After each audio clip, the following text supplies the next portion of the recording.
जैसे ही आप पोलर या नॉन पोलर मॉलिक्यूल की dielectric slab external electric field में सेटअप करेंगे तो जिस रीजन में आपका डाइलेक्ट्रिक स्लैब है उस रीजन में इलेक्ट्रिक फील्ड डिक्रीज हो जाएगा। क्योंकि देखिए मैं इस चीज को अभी फर्दर ऑन हम इसको और डिटेल में डिस्कस करेंगे कि हमने ये बोला है कि इलेक्ट्रिक फील्ड जिस रीजन में आपकी डाइलेक्ट्रिक स्लैब है उस रीजन में आपका इलेक्ट्रिक फील्ड डिक्रीज हो जाता है, बट कितना डिक्रीज होगा वो भी हम अभी न्यूमेरिकली कैलकुलेट करेंगे।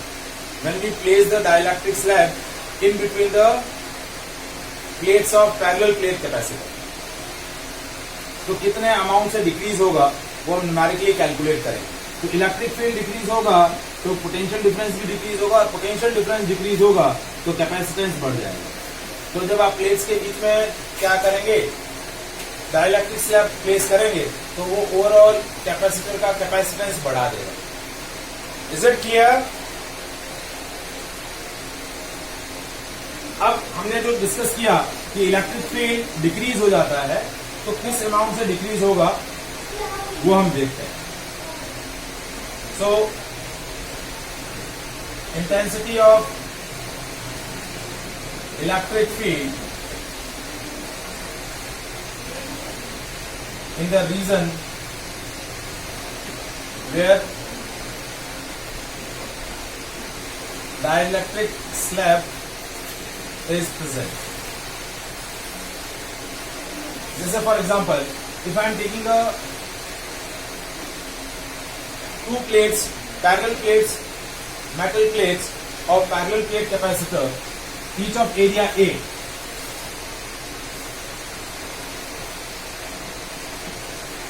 and the separation between the plates is D.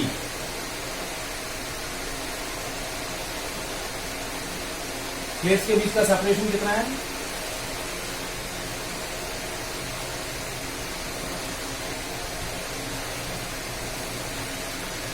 ये आपकी प्लेट अर्थ है और इस प्लेट को मैंने इंसुलेट कर दिया है, और ये आपकी प्लेट पॉजिटिवली चार्ज है।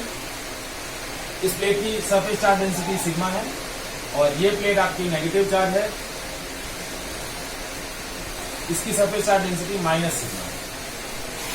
और that setup in uniform electric field between the plates. आपका यूनिफॉर्म इलेक्ट्रिक फील्ड कितना हो गया? E not. इस रीजन में आपका इलेक्ट्रिक फील्ड कितना है? E naught. और इस E नॉट की वैल्यू क्या होगी? Sigma upon epsilon not. कितनी होगी? Sigma upon epsilon not. Already हम ये डिस्कस कर चुके हैं। अब हम क्या कर रहे हैं, जो पैरेलल प्लेट कैपेसिटर की जो ये रीजन है, इस रीजन में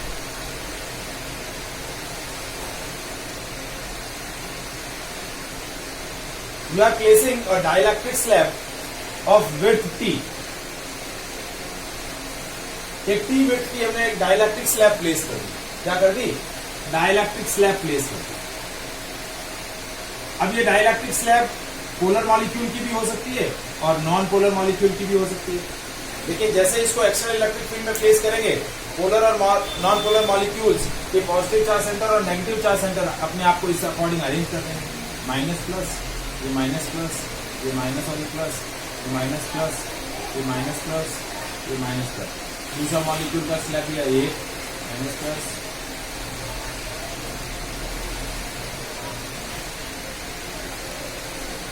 ये मॉलिक्यूल्स क्या करेंगे? इस अकॉर्डिंग अपने आप को अरेंज कर देंगे। अब ये जो चार्जेस हैं, यानी ये पॉजिटिव चार्ज सेंटर और negative charge centre, they are at a finite distance from each other, और आपका एक इंटरनल फील्ड क्रिएट हो जाएगा। ये इंटरनल फील्ड हमने ले लिया EI, और इंटरनल फील्ड किसकी वजह से हुआ?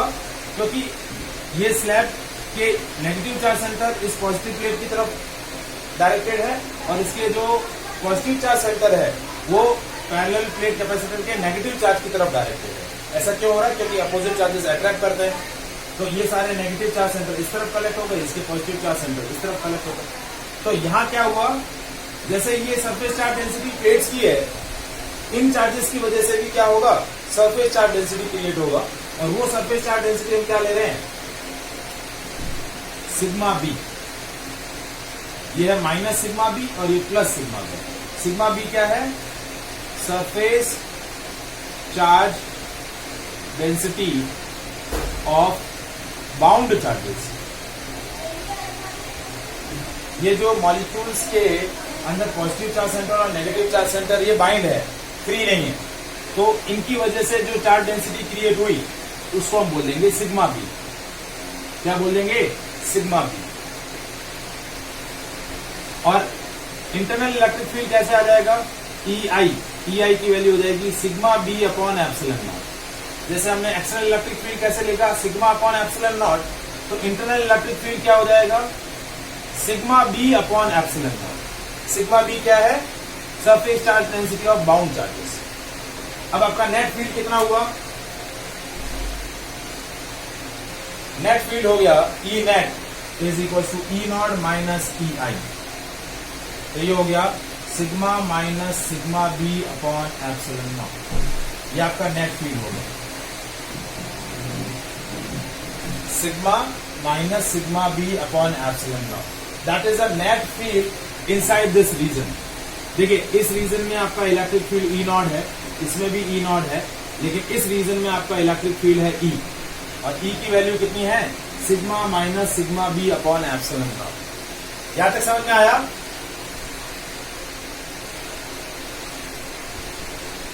Is it clear?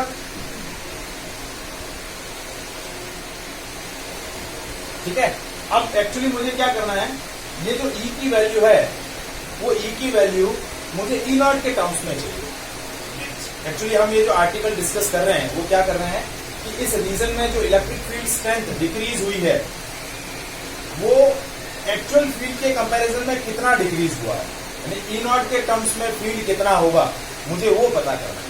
अभी मैंने ये जो फील्ड निकाला वो सरफेस चार्ज डेंसिटी के फॉर्म में निकाला, sigma minus sigma B upon epsilon naught, लेकिन मुझे एक्चुअली फील्ड किस टर्म में चाहिए? E नॉट के टर्म में चाहिए। वो मेरा मेन आर्टिकल है कि इस रीजन में मेरा फील्ड जो है, आउटर रीजन में तो इलेक्ट्रिक फील्ड E नॉट, इस रीजन में भी E नॉट है, इस रीजन में भी E नॉट है, लेकिन इस रीजन में फील्ड डिक्रीज हुआ तो E नॉट के टर्म्स में वो कितना है वो मुझे पता करना है। तो वो कैसे पता करूंगा, उसको सीखने के लिए एक और टर्म यहाँ डिस्कस करने है मुझे, वो डिस्कस करनी है। ये डायग्राम इरेज कर दूं अभी।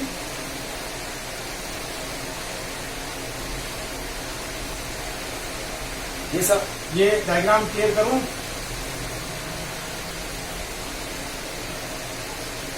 ये आपका है electric field in the region of dielectric slab.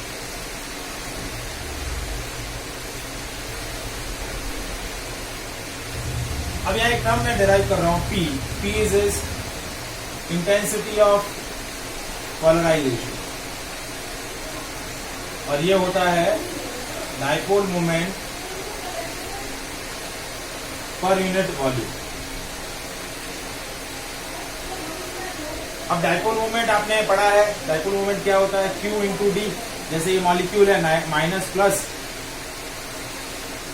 इनके बीच का गैप D है, तो ये हो गया Q इंटू डी बाय वी, dipole moment per unit volume. अब देखिए, चार्ज को हम लिख सकते हैं sigma into A into D by B, but यहाँ जो सिग्मा होगा वो फ्री चार्ज का नहीं है, बाउंड चार्ज का है, तो यहाँ हो जाएगा सिग्मा बी। यहाँ जो हम सरफेस चार्ज डेंसिटी लेंगे वो बाउंड चार्जेस की लेंगे, फ्री चार्जेस की नहीं, क्योंकि हमारे जो इलेक्ट्रिक इफेक्ट क्रिएट कर रहे हैं वो इलेक्ट्रिक इफेक्ट कौन कर रहे हैं? नॉन। अभी आ रही है? हेलो, ये पॉइंट जो मैंने डिस्कस किया समझ में आया? एक सेकेंड, मैं वापस से डिस्कस, एक सेकेंड रुकिए।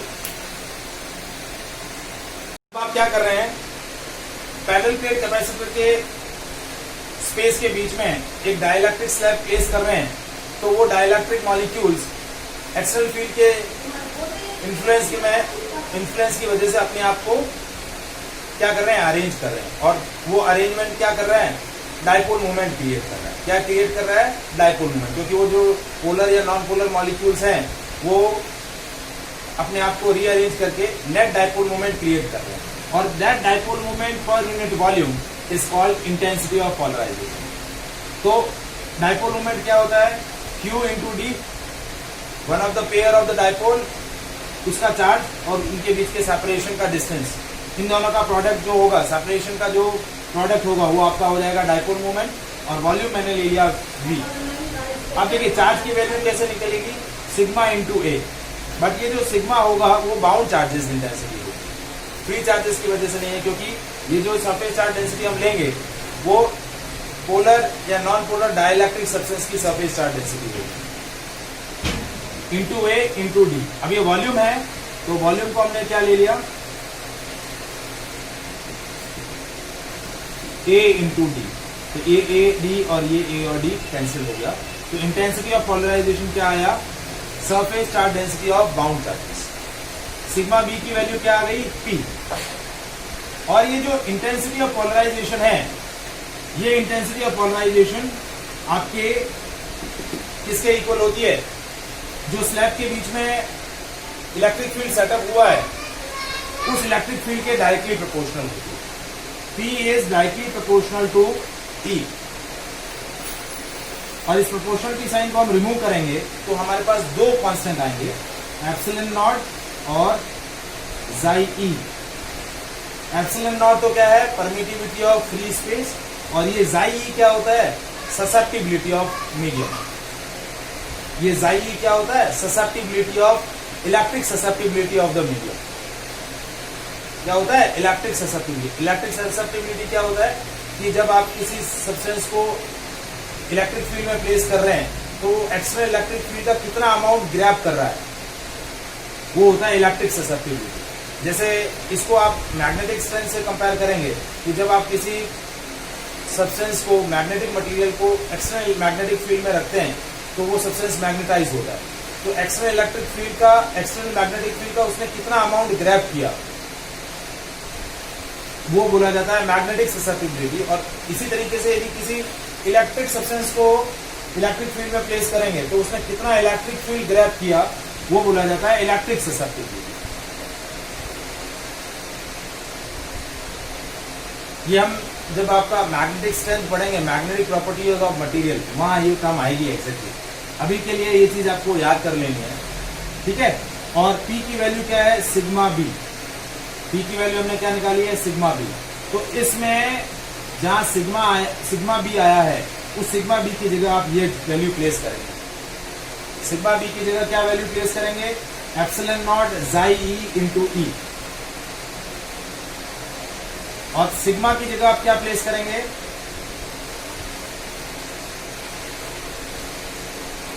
ई naught is equal to sigma upon epsilon naught. तो सिग्मा की वैल्यू हो जाएगी E naught into epsilon naught. देखिए मैं तीन सिग्मा और सिग्मा बी की वैल्यू प्लेस कर रहा हूं।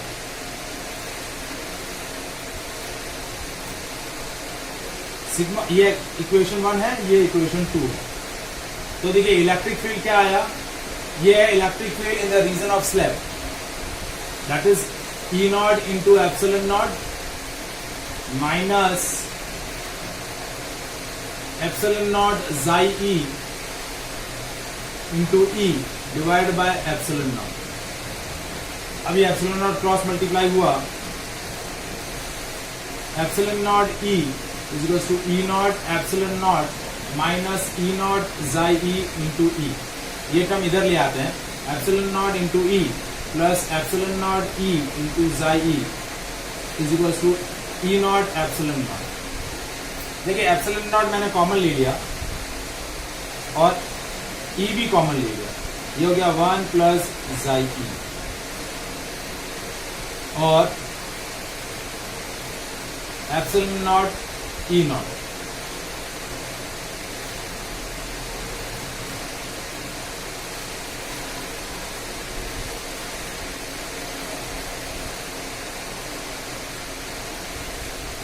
ठीक है। अब ये जो 1 प्लस जाई ई होता है, मतलब 1 प्लस एप्सिलॉन नॉट और एप्सिलॉन नॉट कैंसिल हो गए, और ये जो 1 प्लस जाई ई है, ये होता है के। के क्या है? Dielectric constant of the slab, या फिर ये होता है एप्सिलॉन आर। 1 प्लस जाई ई की वैल्यू किसके इक्वल होती है? डाइलेक्ट्रिक कांस्टेंट का जो डाइलेक्ट्रिक स्लैब का जो डाइलेक्ट्रिक कांस्टेंट है वो, या फिर रिलेटिव परमिटिविटी। तो अब देखिए E into K is equal to E naught. तो E की वैल्यू क्या हो गई? ई नॉट बाय के। तो स्लैब वाले रीजन में आपका इलेक्ट्रिक फील्ड कितना हो जाएगा? ई नॉट बाय के। ई नॉट क्या है? इंटेंसिटी ऑफ एक्सटर्नल फील्ड, और के क्या है? Dielectric constant of the slab. Is it clear? समझ में आया ये सारा कैलकुलेशन? वंदन, समझ में आया? ये एक्चुअली इलेक्ट्रिक फील्ड मेरा जो सरफेस चार्ज डेंसिटी के टर्म में था, उसको मैंने electric field, external electric field के टर्म में निकाल लिया। मतलब आपको इन इंक्लूड याद, ये पूरा डेरिवेशन नहीं आता है, ये तो मैंने समझा, ये आपकी टेक्स्ट बुक में भी नहीं है, ये तो मैंने आपके नॉलेज के हिसाब से आपको ये बताया कि जब आप डाइलेक्ट्रिक स्लैब प्लेट्स के बीच में प्लेस करेंगे। अब मैं वापस से डायग्राम बना रहा हूं, देखिए।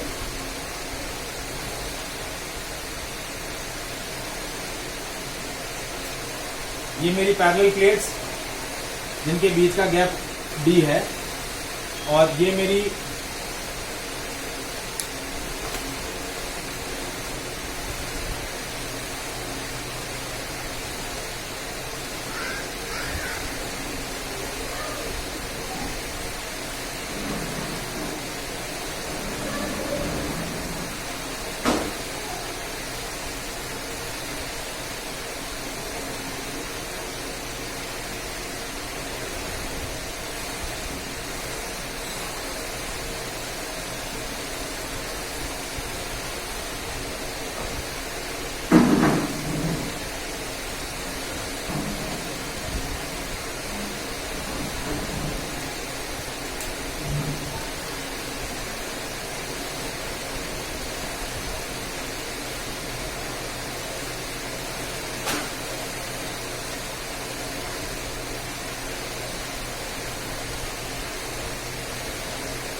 अब देखिए सेम वही फिगर मैंने वापस से ड्रॉ किया। Now I am placing a dielectric slab of dielectric constant. Dielectric constant क्या है? के है स्लैब का। तो जहां जहां आपका एक्सटर्नल इलेक्ट्रिक फील्ड है, जिस रीजन में हमने एक डाइलेक्ट्रिक स्लैब प्लेस करी ऑफ विड्थ टी, प्लेट्स के बीच का गैप क्या है? डी।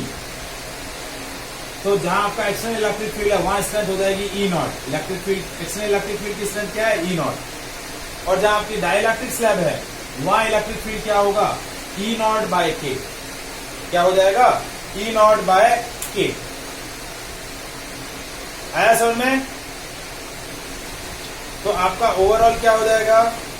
इलेक्ट्रिक फील्ड डिक्रीज हो जाएगा। क्या हो जाएगा? इलेक्ट्रिक फील्ड डिक्रीज हो जाएगा। देखिए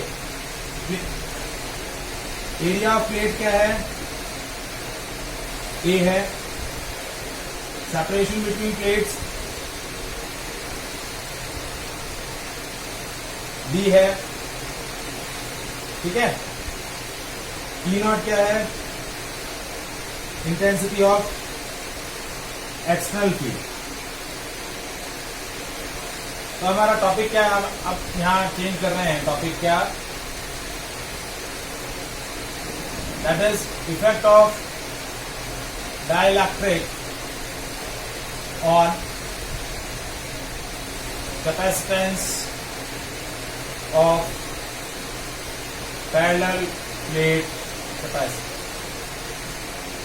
How it will affect the capacitance of parallel plate capacitor. ये इंपॉर्टेंट आर्टिकल है, ठीक है। हमने एक पैरेलल प्लेट लिया है, पैरेलल प्लेट कैपेसिटर लिया, प्लेट, हर एक प्लेट का एरिया ए है, प्लेट्स के बीच का सेपरेशन डी है, electric field intensity E naught है. Now we place a dielectric slab of width T. Width of dielectric slab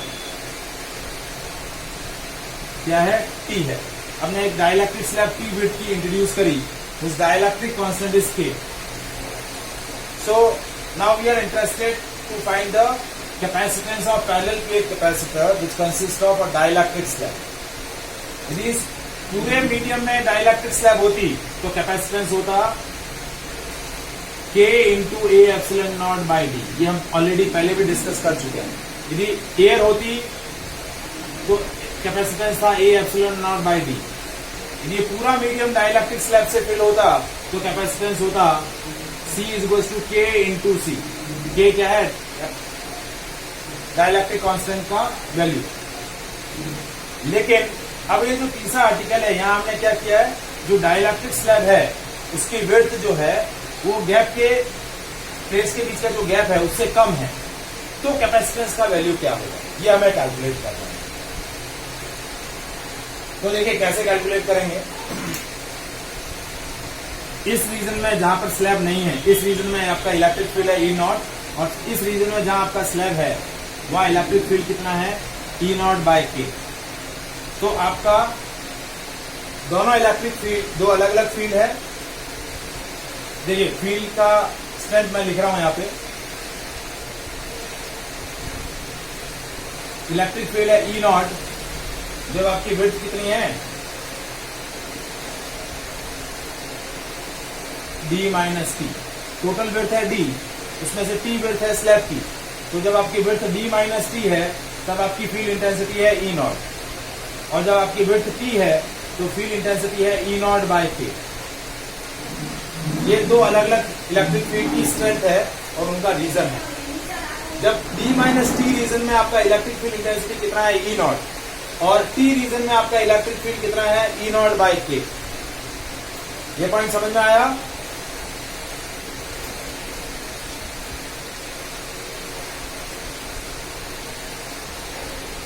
अब मुझे क्या कैलकुलेट करना है?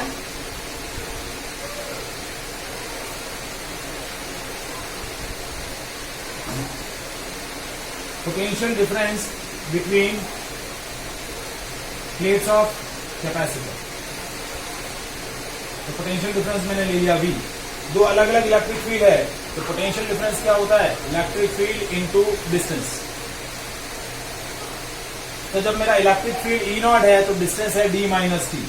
तो E not into D minus T plus E not by K into T. ये मेरा potential difference आ जाएगा. पोटेंशियल डिफरेंस वापस लिख रहा हूं. देखो E not into D minus T plus E not by K into T. जब मेरा विड्थ है D माइनस टी तब मेरा इलेक्ट्रिक फील्ड है E नॉट, और जब मेरे विड्थ है T तो इलेक्ट्रिक फील्ड है E नॉट बाई K. इन दोनों पोटेंशियल्स को, अलग अलग पोटेंशियल्स को मैं ऐड कर लूंगा. ये मेरा टोटल पोटेंशियल डिफरेंस आ जाएगा between the plates of capacitor. अब इसमें देखिए E नॉट मैं कॉमन ले रहा हूं तो ये हो जाएगा D minus T plus T by K. ये मेरा पोटेंशियल डिफरेंस आ जाएगा. ठीक है. अब देखिए मैं डायग्राम इरेज कर रहा हूं क्योंकि जरूरत नहीं है डायग्राम की. तो potential difference between the plates of capacitor कितना आया? V is equal to E naught D minus T plus T by K. और E नॉट की वैल्यू क्या है? सिग्मा बाय एप्सिलॉन नॉट, और सिग्मा होता है surface charge density, that is Q by A epsilon naught D minus T plus T by K. ये आपका पोटेंशियल डिफरेंस आ गया. अब कैपेसिटेंस का डेफिनेशन क्या होता है? C is equal to Q by V. ये आपका V है तो कैपेसिटेंस हो जाएगा Q अपॉन, ये Q नीचे आएगा, D minus T plus T by K into A epsilon not. Q से Q कैंसिल, आपका कैपेसिटेंस आ गया A epsilon naught D minus T plus T by K. ये आपका नेट कैपेसिटेंस आ गया A epsilon naught D minus T plus T by K. That is the capacitance of parallel plate capacitor when we introduce a dielectric slab of width T.